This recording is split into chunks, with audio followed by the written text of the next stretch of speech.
but I'm so glad that we find the opportunity to get together as a community. Welcome back. If this is you're returning for another event, you would like another helping. And welcome to the first timers here. Thank you so much for joining us. So this is Career Success. So this is a series of monthly events where creatives and tech mentors come together to provide tips and insights into the how-tos and what should I do's of building and navigating a successful career. And today we're going to focus on building a personal brand. What is it? How do we make it? How do we use it? But first, let me introduce myself and tell you a little bit about a wonderful community and what to expect for this event. My name is Ying. My pronouns are she, her, and I'm a lead UX designer at Varis. In my off hours, I'm a design mentor here on ADPList, as well as co-organizer for Ladies at UX Atlanta. What is ADPList? Is a global community for making genuine connections, a platform where people can find, book, and meet mentors from all around the world. And our core mission is to foster an inclusive space and support network for designers, creatives to come together, learn from each other, and strive to be better. So if you haven't had a chance to check our community out, head over to adplist.org after this event. Some of our community milestones we're super proud of.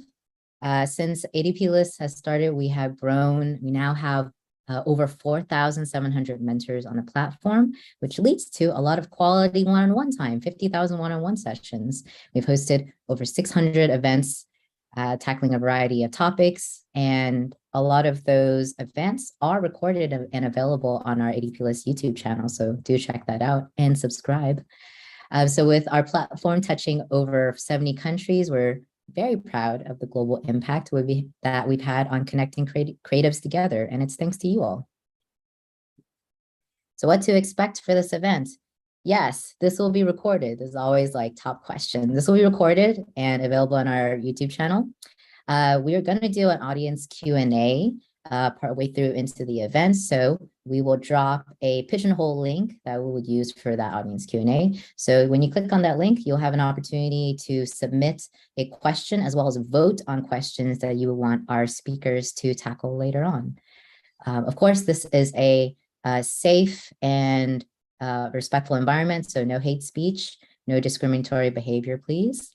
As is our tradition, we will take a family photo in just a moment. And then finally, we love to hear what are the key takeaways that stuck out in your mind after this event. So I encourage you to share those lessons learned by tagging at ADPList and using our hashtag #AmazingTogether.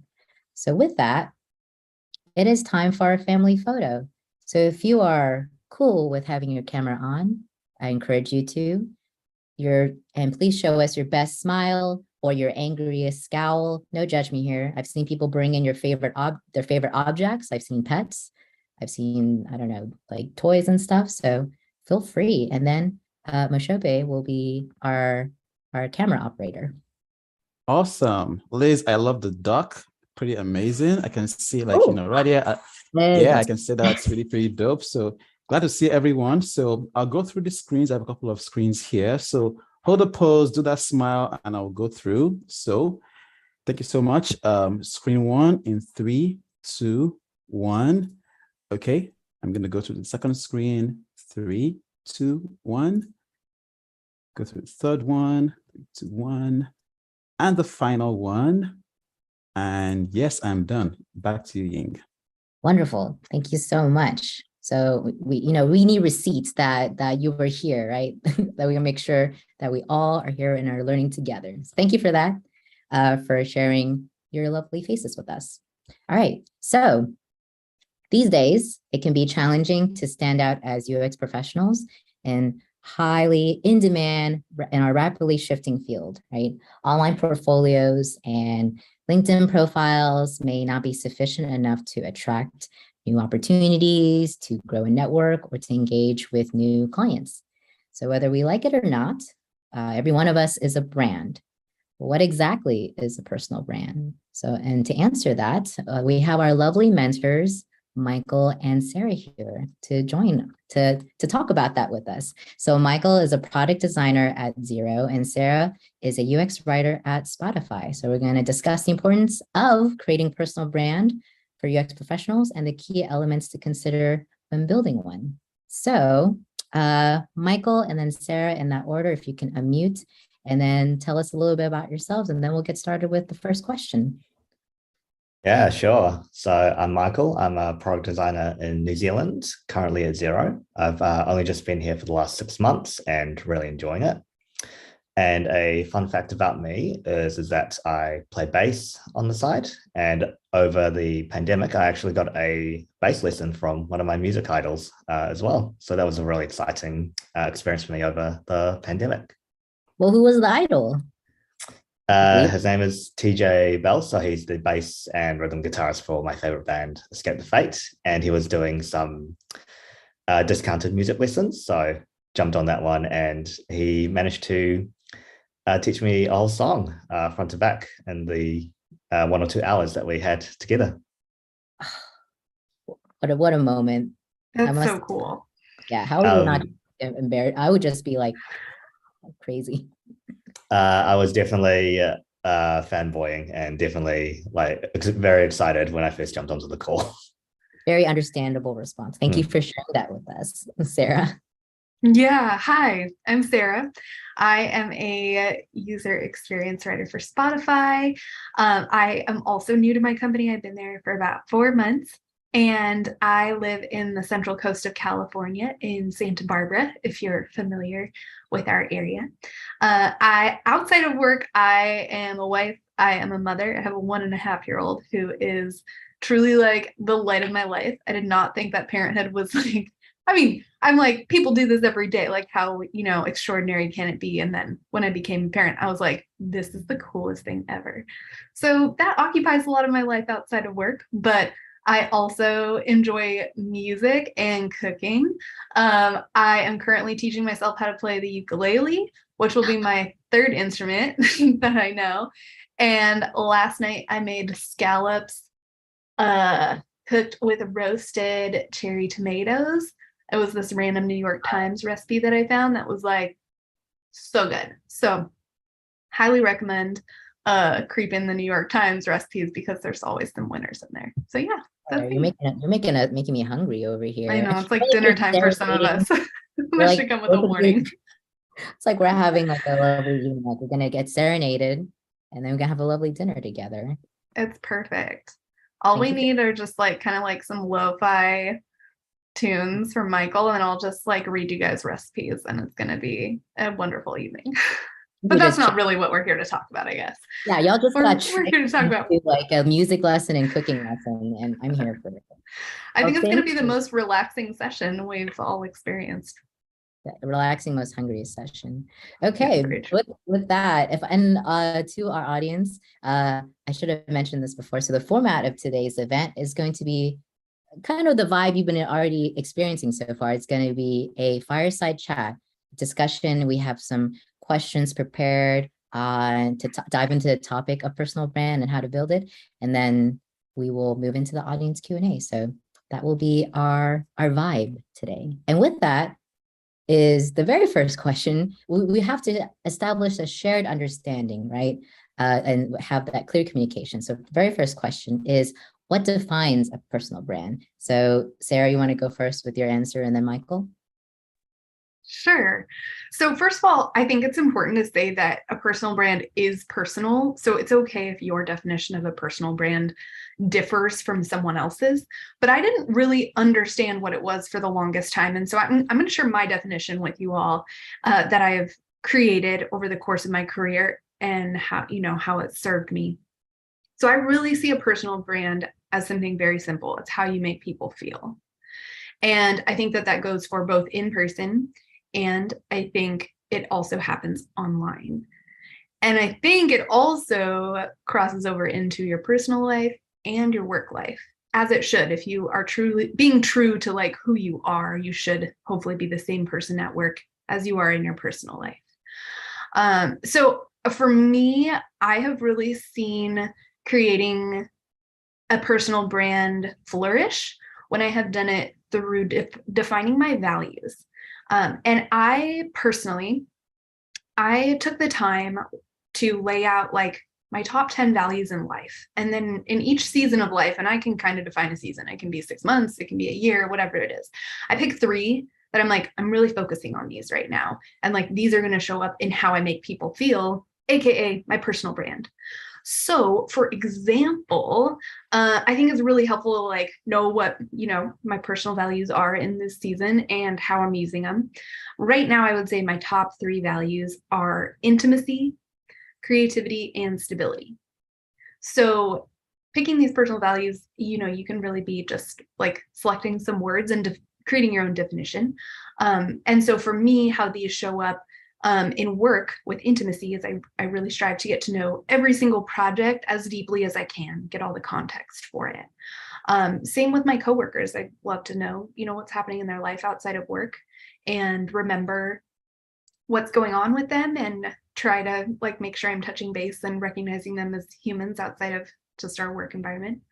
And then with creativity, maybe taking a step back and looking at a project like with a wider angle and like seeing how else we can approach it, or looking at what hasn't been done before that might work out. And then stability too, making sure that nothing's like too crazy, too out of left field, and really like making sure that what is happening is something that will like be stable for the future, ideally. So those are obviously really broad. I'm sure I'll share more about them like as we dive deeper into this, but I do want to share in defining a personal brand, one practical way that I bring that into my career is it's in my portfolio and it's in my slides for interviews. I lay out like those top 3 values and what they mean to me at the beginning of both my portfolio and my interview slides. And I've gotten a lot of positive feedback from that. And I think that really helps define me in my career when I have to stand against others, perhaps in an interview session. So yeah, that's how I define a personal brand, how you make people feel. I love that because it's such already an immediate connection with that person. It's a kind of a shared, like you said, intimacy. It's like what I bring to the table, but also the impact that I make on you. And I also loved that you break down this kind of overwhelming thing like a personal brand into smaller pieces. And I like that you said seasonal values, like it's like a fashion thing. Every season you may have different values that you want to focus on that's really unique to your life. And so taking that moment to define, well, it is fall right now in the Northern Hemisphere, spring for others. And it's a nice time to kind of sit and be like, okay, for this season, it's 3 months and that's a manageable chunk of time. What do I want to focus on? Because I don't have all the effort and time in the day. And then making sure that once clear on what that is, then making sure it's consistent across all the touch points that I would interact with people or companies or recruiters with. So thank you for sharing that. Michael, what are your thoughts? How do you define a personal brand? Yeah, I'd say I'm a bit similar to Sarah's answer as well. To me, I guess a personal brand is defined as like your unique identity that you're putting out into the world that's truthful and authentic to yourself. But it's also, like Sarah said, about making sure that it impacts or affects people the right way. Like when you're working in a job or when you're doing an interview, there's a really good saying that I really like, which is people won't remember how many hours you've worked or how long you've worked, but they'll remember how you made them feel. And to me, that's one of the key things that a personal brand is to me. It's like your unique identity that you're using to make an impact and be known. And I think this is really important, especially when you're starting out in UX or looking for jobs. Like there's so many UX designers out there nowadays, like which has only just risen now because of recent events. And we don't need to go into all of the details there. But to me, a personal brand is, as I said, like your unique identity that you're putting out in the world that is truthful to yourself.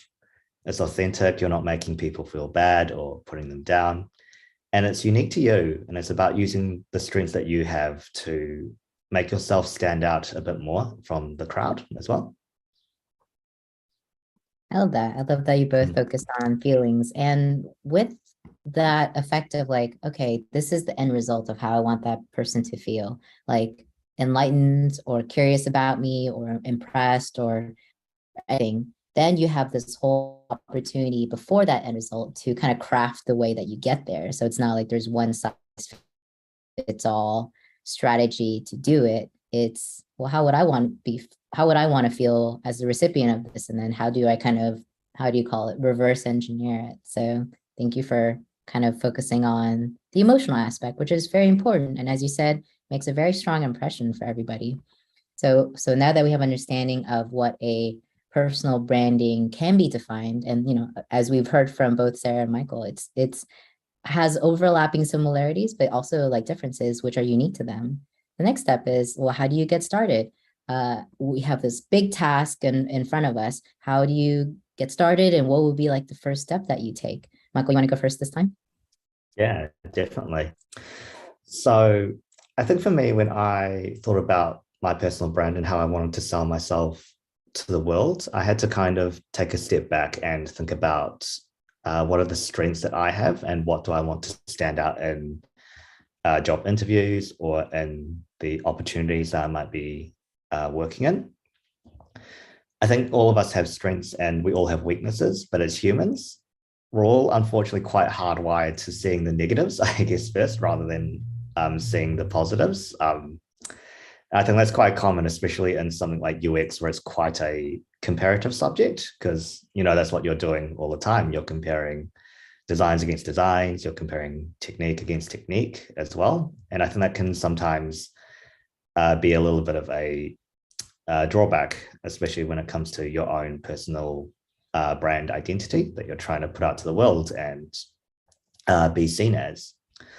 So for me, the way to get started was to focus on what are my strengths and what are my weaknesses, and just being really clear about that to myself and reminding myself that whilst there are some weaknesses, there are some strengths that you can use to help yourself in this job or in this interview. And a way that I've done it in the past, if I personally couldn't think of anything, was to actually talk to people who were close to me and who had only just known me for a short period and seeing what they thought. So kind of doing like some very light touch, like user research on yourself is maybe the right term for it. So by talking to like my past colleagues or my teachers or like design mentors who are helping me, little ADPList mention there, who are like mentoring me, they all kind of really helped remind me and make it known to me what were the key trends or key strengths that they were seeing that they thought I was doing really well, and that I should potentially consider just like putting forward to help me stand out in my CV or in my portfolio, or how to say that out loud to strangers in an interview as well. Very cool. I like that you mentioned treat yourself as kind of an opportunity for research and reaching out to the people that you in your life, whether you've known them for years or you just met them, and have that kind of like, let's do a little like one-on-one, like how would you describe me in 3 words? Because I think when you give them that kind of like constraint too, that you really have to like narrow down and like think with clarity, like the 3 things that describe Michael, right? And that's essentially your starting foundation right there. And as well as, like you said, being very clear about your strengths and your weaknesses, but also doing that kind of activity with a level of kindness to yourself too, especially the weaknesses part. It's also very, I also will overemphasize or overthink about the weaknesses, but I think that's when the opportunity to connect with your peers and your friends will help balance that. Because they might notice things about you that you did not know about yourself. They'll be like, wait, you are really good at like X, Y, and Z, and you do this all the time, and it's very helpful. So you need to make sure you highlight that as well. So make sure you have an opportunity to kind of define this beginning persona of yourself with multiple data points, not just yourself too. Yeah, definitely. I think it's easy to get lost in your own head, especially when it comes to like yourself as well. Like, and as we've all mentioned and probably all aware, like job hunting and putting yourself out there isn't always the easiest thing to get started with. But if you can do some research on yourself and identify those key strengths and weaknesses, it makes it a lot easier, I find, mentally to put yourself out there if you're already aware of it as well. Nice. A little bit of self-awareness, a little bit of a journey to define before you kind of put that out there. I love it. Sarah? Yeah, I want to start out by just seconding or thirding what Ying and Michael have shared about how hard this can be.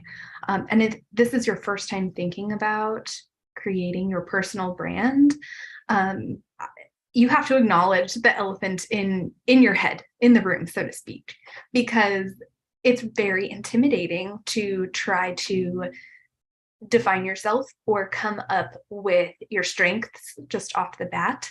And I understand that on a deep level, having gone through that myself. I felt very stuck creating a personal brand. And I ended up working with a mentor who walked me through this process of defining my values. And it became very clear to me what my struggle was. And I guess hearing Michael speak, I might be approaching this from a different perspective. And I kind of love that because like there are so many paths to building a personal brand. Like your journey in this is going to be your path. And so for me, I felt very intimidated picking my strengths because I felt like I was kind of like a jack of all trades in many ways. Like I had several different strengths. How do I know which one to highlight? And then, of course, once you start looking at your strengths, you start second guessing, wait, am I actually good at this? Like, I don't know if this is actually my thing.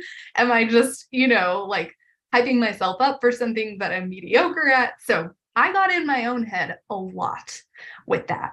So my journey to starting with my personal brand and picking what to focus on first was selecting 10 values that were important to me, and then selecting my top 3 for this season. And that felt much more doable for me than selecting my strengths. And of course, I would say my strengths are naturally interwoven into my values, but it helped me define them in a little bit more of a fluid and I would say non-constricting way. For example, to say like, I am good at problem solving feels so black and white. But to say like, I bring stability to a situation, I bring creativity to a situation. It just gave me more wiggle room in defining myself and feeling comfortable saying, this is who I am. So I think that no matter which way you come at this, it's going to feel intimidating starting out, but just know that anything you do for the first time is intimidating. And simplicity comes in what you choose to focus on.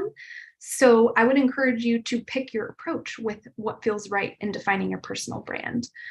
If you take the route that I found helpful for me, pick those 3 values, those top 3 values that are important to you in this season.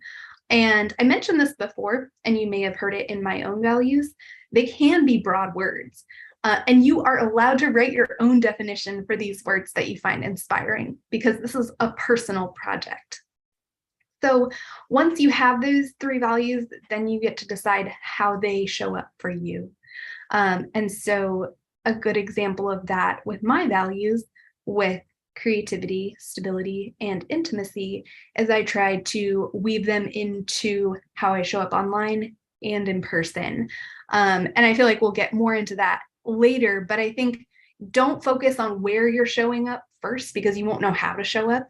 First, when you're getting started, just decide what approach you want to take and how you can simplify it so it feels doable. Like if it's feeling overwhelming, it might be a good idea to try out a different approach. That's what I would definitely recommend for how to get started and what to focus on first. That's awesome. It's that spirit of iteration, right? It's like, oh, this may not have worked out, and that's okay. Just like completely try something else. And again, having that kindness for yourself for this journey, because it is so complex and there's no like one answer, and it's going to be iterative. So making sure that it is sustainable for yourself. I also know that some of our audience members may be thinking like, well, I'm in the very beginning of my career. Like, I haven't kind of been in this environment in order to know what my particular strengths are. I haven't been tested, right? Or I haven't had a chance to execute on those values. And I wanted to interject and provide my thoughts on that. Whereas for those of you that are starting on this journey, whether you're trying to get your first design job, UX job, research job, or whatever, you're not starting at a blank slate, right? You're not starting from zero. You are already a whole person with with your particular likes and dislikes and your unique personal taste and traits, personality traits, and the way that you respond to difficulties, to problems. And it's not necessarily work. And that's why Sarah and Michael have brought up their personal life too. So think of it as like you already have all this like raw pieces of information about yourself.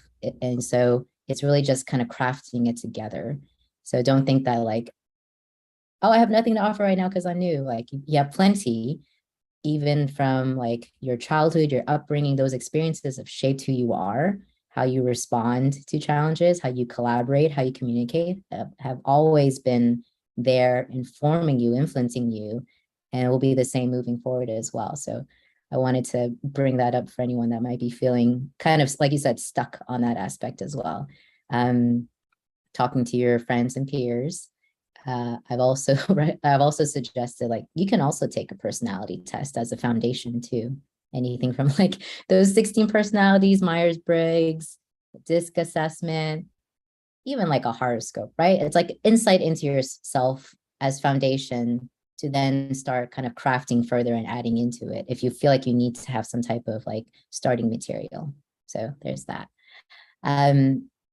Now that once you have this like first or second or just like kind of this like new personal brand, how do you sustain it, right? How do you ensure that as you grow through your career and the needs that come from your career, the challenges that you face, the environment that you're in changes, how do you stay true to the personal brand that you create? And kind of keep that in mind too, because each of us is going to be the one consistent thing throughout a career, right? Companies will change through our career, teams will change, bosses will change, the projects we work on will change. So how do we make sure that we can, how do we ensure that our personal brand comes along with our journey too, and adapts and kind of updates to reflect where we currently are, wherever we are in our career? That was a mouthful. Michael, what are your thoughts on that? Yeah, that's a really good loaded question there, Ying. So I think for me, the way I've sustained like a personal brand for me is like what I mentioned earlier, having a brand that's like truthful, authentic, and unique to you and plays to your strengths makes it a lot easier, I think, for you to maintain it as well. And of course, that can always change throughout your career, and it definitely should be, because it's how you're growing and evolving and learning as well.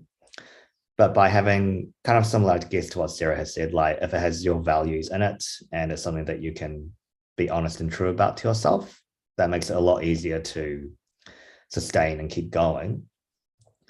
But a way that I did practice sustaining it was honestly, and I know it's sometimes another thing that not everyone may like to do, but I found networking honestly to be a really good way to sustain that personal brand to myself, where you're in that environment where you're having to meet new people all the time. You're having to not necessarily market yourself, but you're having to introduce yourself, and you're having to show who you are as a person a lot more. And even just attending social events with new people or meetups, that really helped me sustain my personal brand outside of work too. So, for example, I go to a few music clubs, and there's always new people around all the time. And for me, that really helped me sell, I guess, like my own personal identity as a bass player, and work whenever I go to meetups or sessions like these on ADPList. It helps me practice like keeping my brand as truthful, authentic, and unique, like I've mentioned before as well. And it'll help down the line with interviews, with the fact that you've been I guess, practicing it so much all the time as well. That's awesome. It's and it's also kind of like tough love to hear for me as an introvert to like put yourself out there and to find those opportunities to meet new people, to practice kind of not like you said, not necessarily pitching yourself, but like what's going to be the first thing that you bring up to that person, right? What's going to be the defining thing? How do you want to make them feel? What's the thing that you want them to walk away from this like connection remembering about you as well? And then kind of fine tuning that at each point. You're like, ooh, maybe I didn't need to say that. That was like extraneous. Let me streamline it. Or like, ooh, let me bring this up to this person because, ooh, like we're both musicians. So let me bring that up as well. And so we make that connection. It's kind of like an experiment each time that you're kind of doing for yourself, for the benefit of yourself as well, and for the other person. Yeah, exactly. Like in the pandemic in 2020, like where it was a lot easier to kind of talk like one-on-one as well. I find that a really good way to start, and kind of like what you've said as well, Ying, like it doesn't always have to be about work in those conversations. It can be a little bit about where they're from, what their background is as well. And the more that they start sharing with you and the more you start sharing, the more it becomes a lot more easier, I guess, to articulate and present yourself with your own unique brand and your own unique individual strengths and values, like Sarah said as well. Nice. What about you, Sarah? How have you? What has been your strategy for sustaining and adapting and growing your personal brand?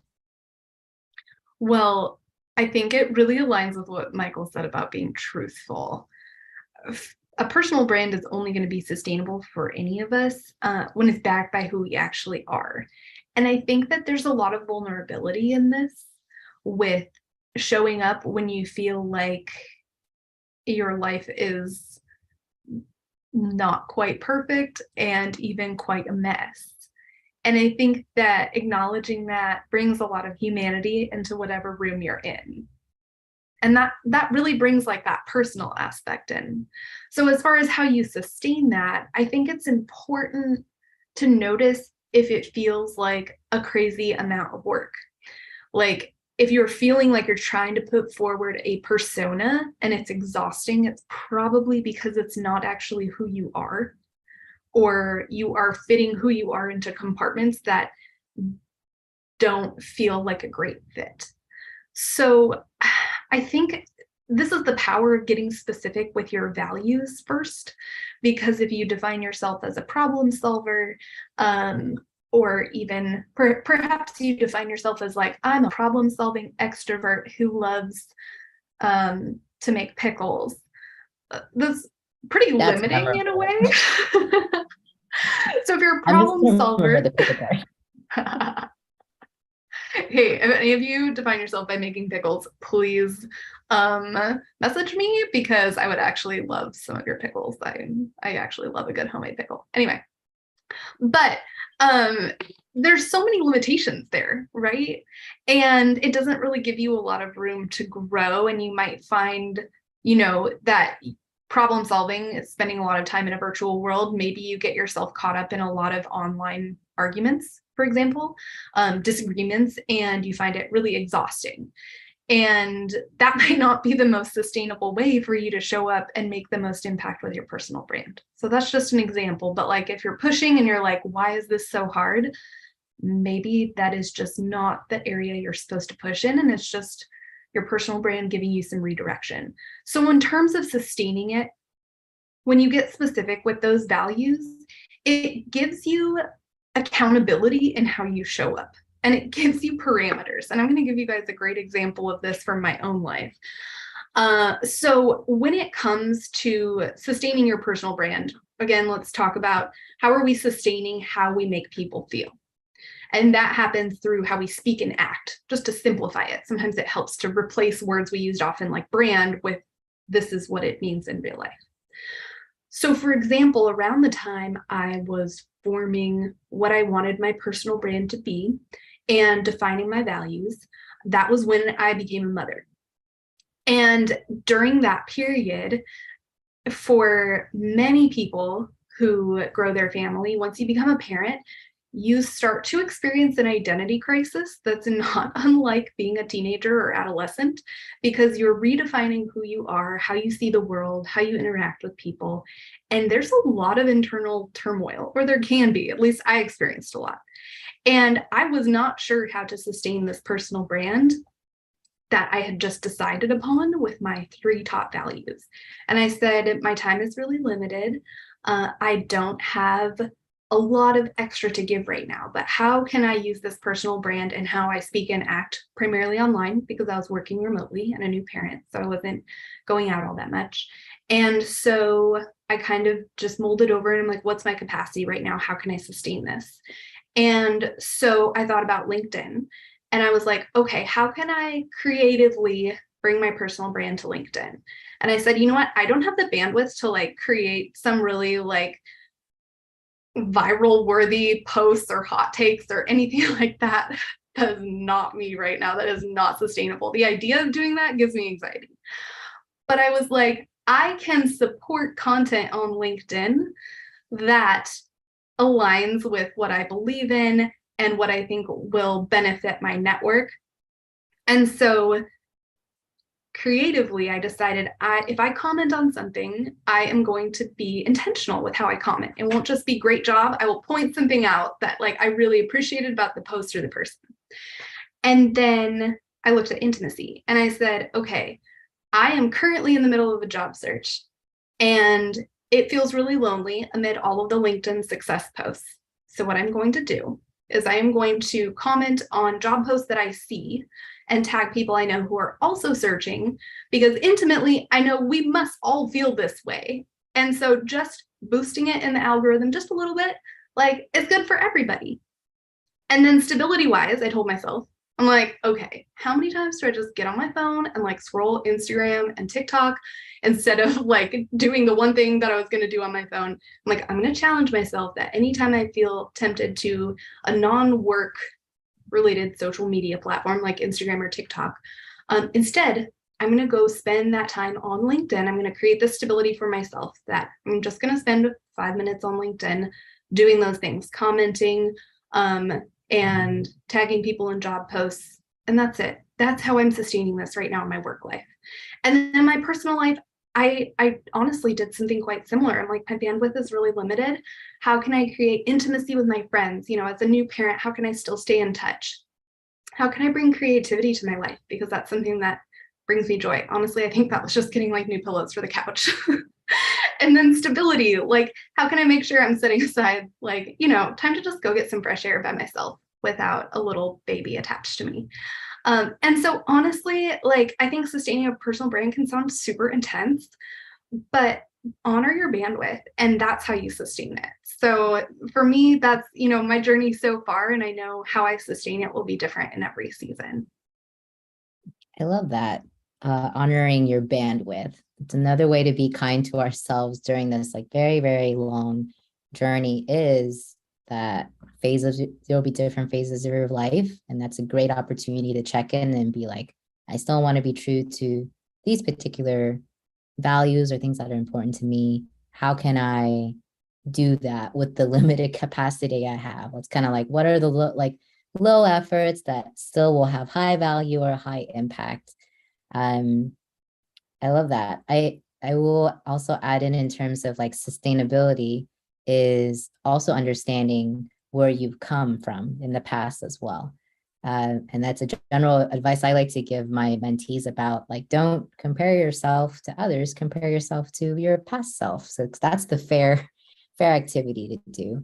And a way to like keep track of your growth and then to understand what has changed and then pull that to inform your personal brand is documentation, like journaling your career journey so far. So that can mean once a month or even like once a week, you set aside 10 minutes and you write down like the details of your day-to-day, because those will add up into informing like what your voice is and your personal brand is, like what were your wins, your accomplishments, and what did you struggle with? What were you embarrassed about, like struggling with?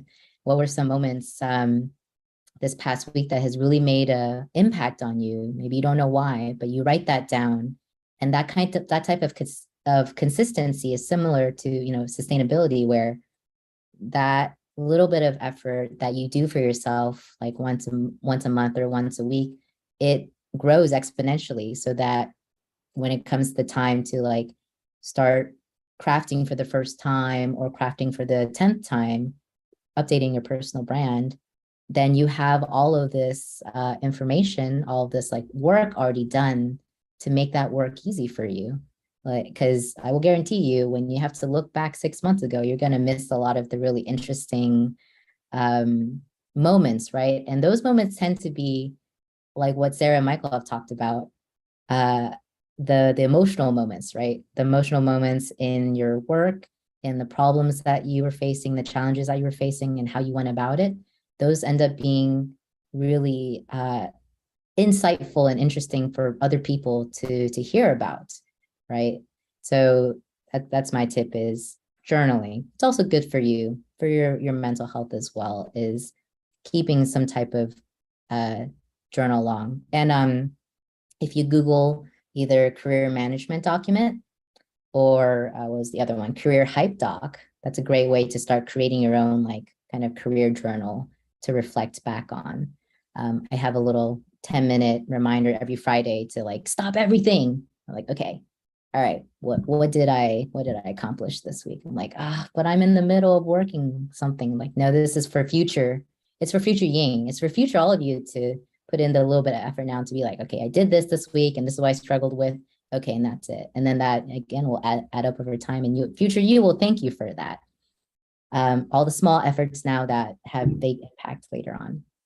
It's almost like a case study on yourself. Yes, it is. Like, that's such good advice, Ying. Like you and an extent, like your extensions of you, like your portfolio, your resume, they are like the UX project, right? There's so many opportunities for research, for data-informed decisions. So you make some smart decisions, and then opportunities for iteration, and then opportunities to make impact as well. So that's why it's very important to put aside that time to kind of think about and start defining for yourself. Okay, with that, I want us to make sure that we get to some of our questions that we received. And so our first question from the audience is, in terms of authenticity, how do you find out what makes you unique? So maybe like we all know what authenticity means, what uniqueness means, like objectively. How do you make that connection for ourselves? Like, how do I know that this thing or this trait or whatever is unique to me, and how do I know that? I'll let you noodle on that for a second, and whoever wants to speak first on that. I struggled with this as well. Authenticity is one of those words. It's kind of like brand. We use it so much. Like, what does it actually mean? I think in terms of finding out what makes you unique, I would recommend Michael's suggestion about asking the people who are closest to you, friends, family, coworkers, peers, how they would describe you.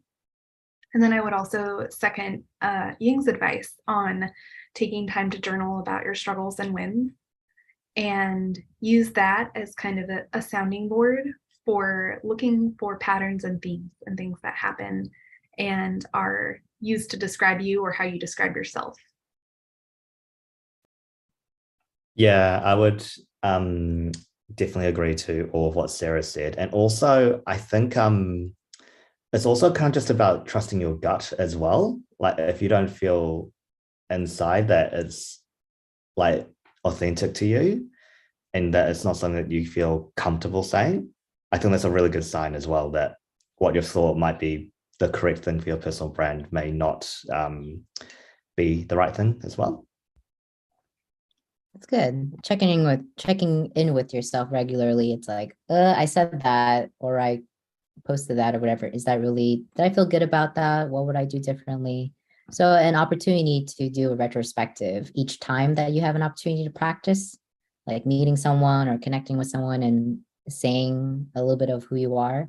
and then again, an iteration on that. So that authenticity is, as you say, it's going to be unique to everybody. And that's why it's so hard. There's like no one way, but it's one of those things where like every one of us on this call is going to have a very, very, very unique personal brand, right? We are beyond just the ground level, like I am passionate about solving problems, or like I like to make users' lives easier.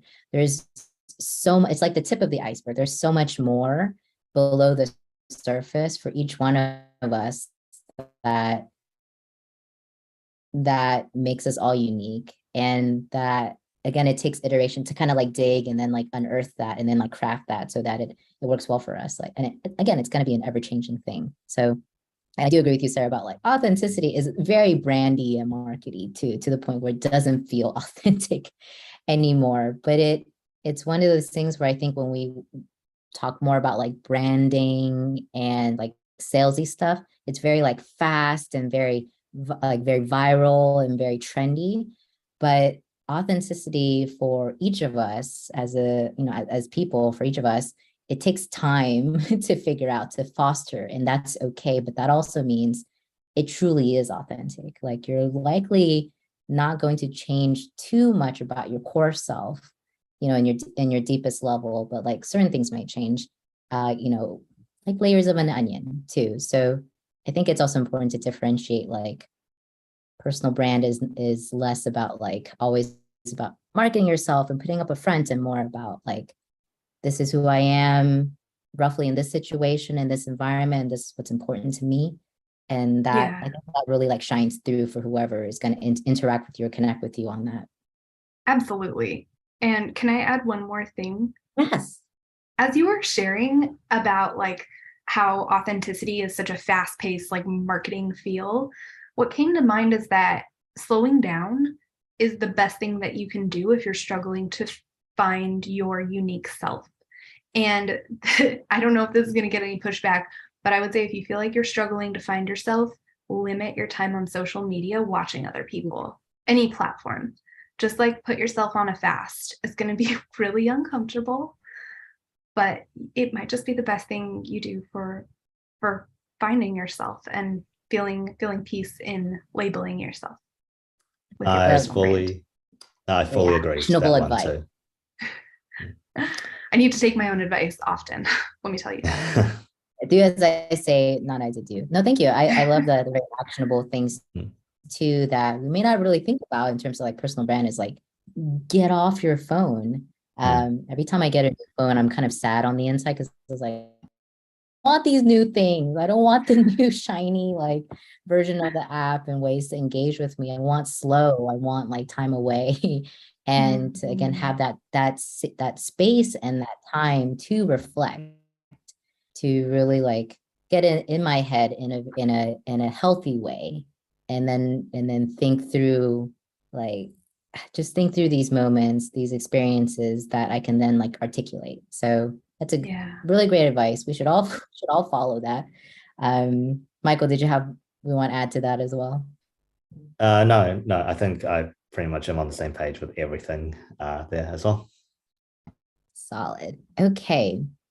This one's a fun question. So someone had asked, what would you do differently if you had to look for your first job again? So if you just time machine back to when you were looking for your first job with what you have learned now, looking back, it's like, what would you do differently? Like, how would you articulate your personal brand or your voice, your communication style?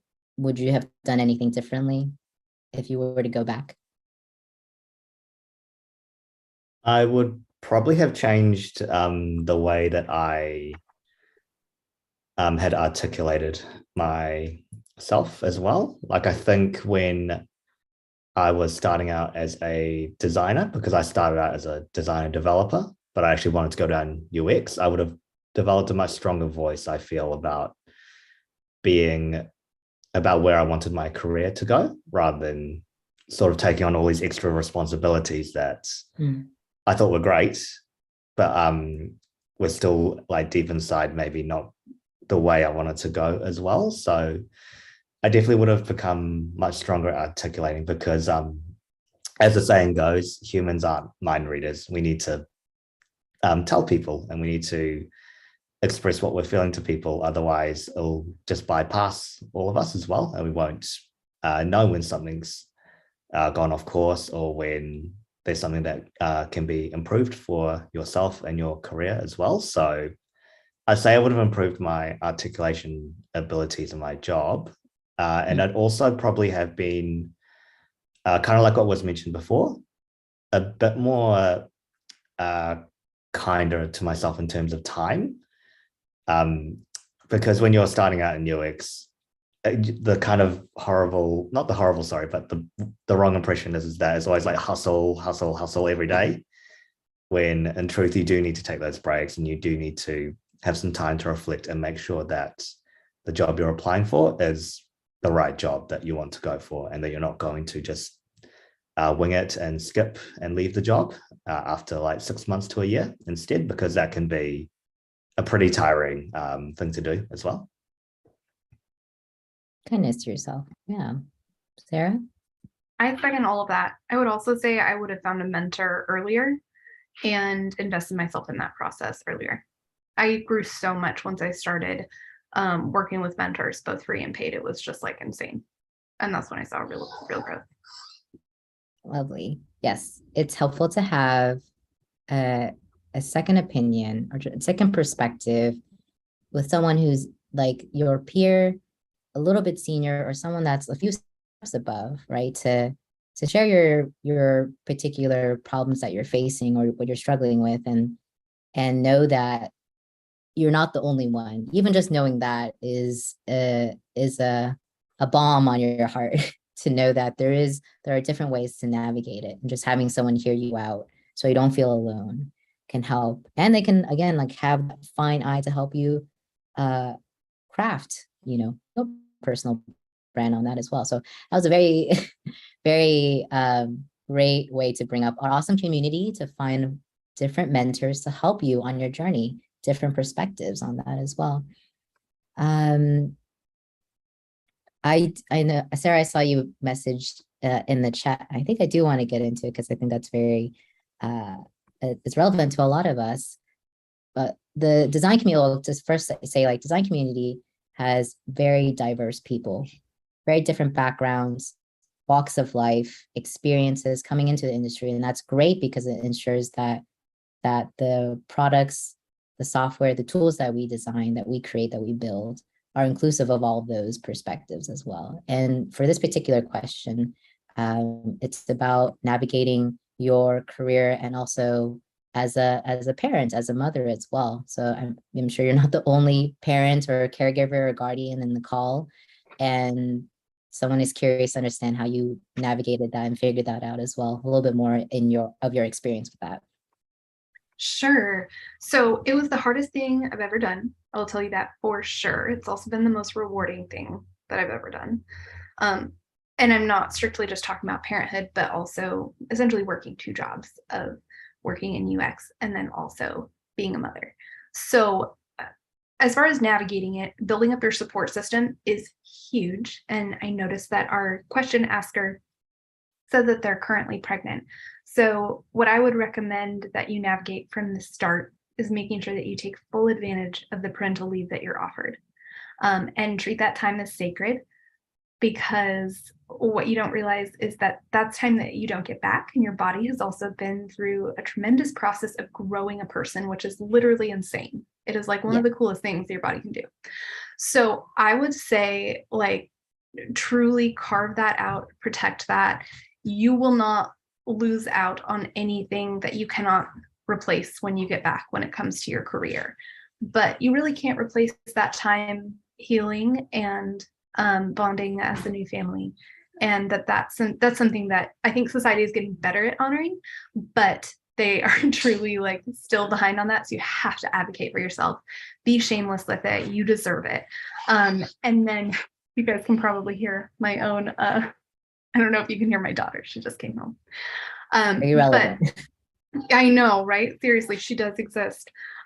So in terms of navigating and working, for me, one of the ways that this ties into my values and how I navigate it is I really don't hide that I'm a parent. Like, it's something that I'm always very honest about. If I have a meeting come up and it conflicts with picking my daughter up from daycare, I'm very honest, and my coworkers are always super respectful of that. And I aim to give that back with any coworkers who, also have caregiving conflicts. Like, always work around that, because it acknowledges that that person is working two jobs, truly, and that they're really superheroes.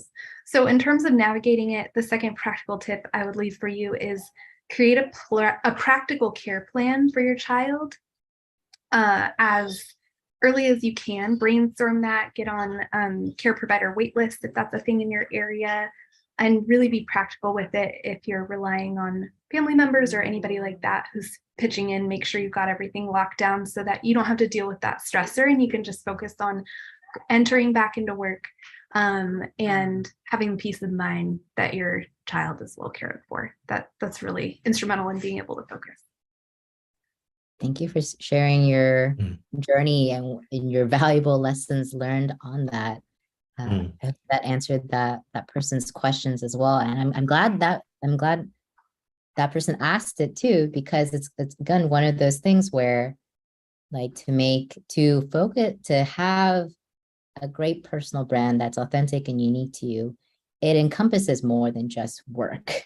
It encompasses your personal life with the things that are important to us, the people who are important to us outside of work, right? And so having that classic work-life balance, defining it uniquely to you and why it's important to you, and then making space and having those healthy boundaries. I think that really it's really important to practice that as well. So thank you for the reminder. It's not always just the hustle and the grind and everything. Okay. Agreed. I'm glad that question got asked. Yes, thank you. And I hope that people who may not be parents or guardians themselves can also see, like, this is a great example of how to practice, like, creating that balance and having those experiences. They are great sources of, it's a great source of experience to inform your personal brand. Like, this is my value because of, like, my personal life it has these really important things in it. So there's that. So thank you for sharing. With that, we are unfortunately at the end of our event. So I want us to go crazy in the chat. Please thank our lovely speakers for joining us, for sharing their personal experiences, their journeys, their wisdom. And we've dropped links in the chat too of how to connect with our mentors as well. So if there's a question that you asked or you had in your head that we didn't cover, they are wonderful resources for you to follow up, make that connection, maybe practice that personal brand with them, get their feedback, and then kind of grow that relationship from there as well. So, but also I want to thank you, audience, everybody that joined us today, for sharing a piece of your day. I know out of all the busy things going on in our lives, that you chose to be here with us and to learn together. So I want to thank you for joining us, and hopefully you will join us next month as well, and we will continue to learn together and support each other. Okay, with that, we are in conclusion. So this is always kind of the awkward end of the event, where Sarah and Michael and I are now standing at the door, and now we will wave you goodbye. Please be safe, be healthy, have a lovely evening, night, morning, and we'll see you next time. So Mashopa, you have our goodbye music to play. Okay, I didn't prepare for that, but let me see. But yeah, thanks so much, guys, for joining.